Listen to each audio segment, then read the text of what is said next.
In this video, we're going to talk about Prop 19 and how that changed generational wealth in California and what it means for you and some options about what you might be able to do about it. So Proposition 19 went into effect when we had a series of fires in the state, burned down a ton of properties. It was really horrific. So this proposition essentially said that if you were affected by a natural disaster or if you were elderly over the age of 55, that you could purchase a new home and take your original tax basis with you. So for example, if your home was worth at that time $300,000, your tax basis was $300,000, and you're buying now a $600,000 home or $1 million home, instead of being reassessed at this new higher amount, your tax basis stays as if you had purchased that new home at $300,000. That was awesome for all these people who were displaced, and it's particularly awesome for the elderly who typically are going to be on fixed incomes, and if not yet, then very shortly thereafter. So it helps to promote people moving around, especially if they need to adjust to new lifestyles, right?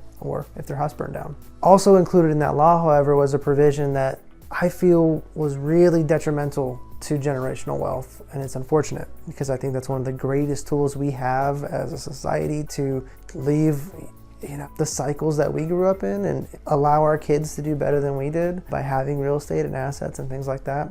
So it just makes it more difficult. It doesn't take it away, but it's definitely a hurdle to overcome.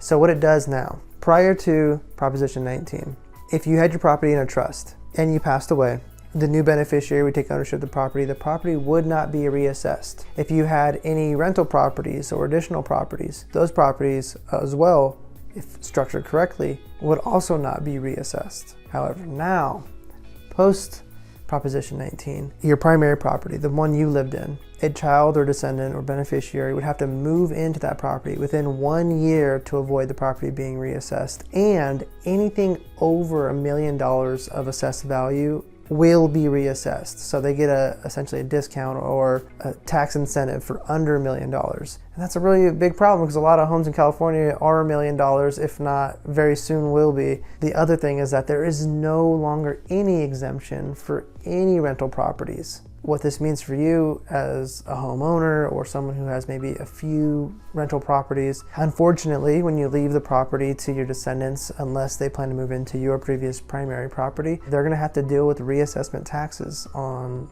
your entire estate, including supplemental taxes from the time that you died until the time that those taxes were paid.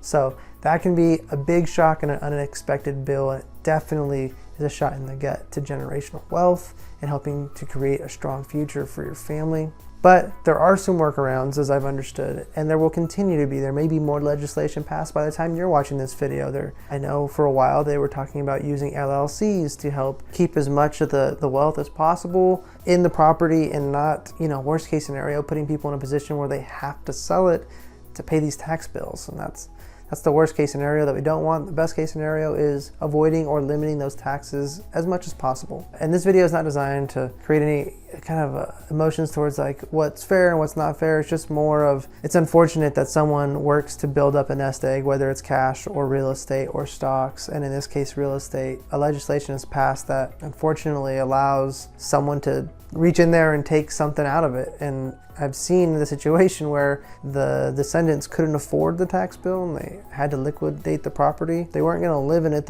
necessarily, but it could have been a great nest egg for them or an emergency property to fall back on if something happened to their own property, or grandkids who were not quite old enough yet but could have lived in it, to go to college.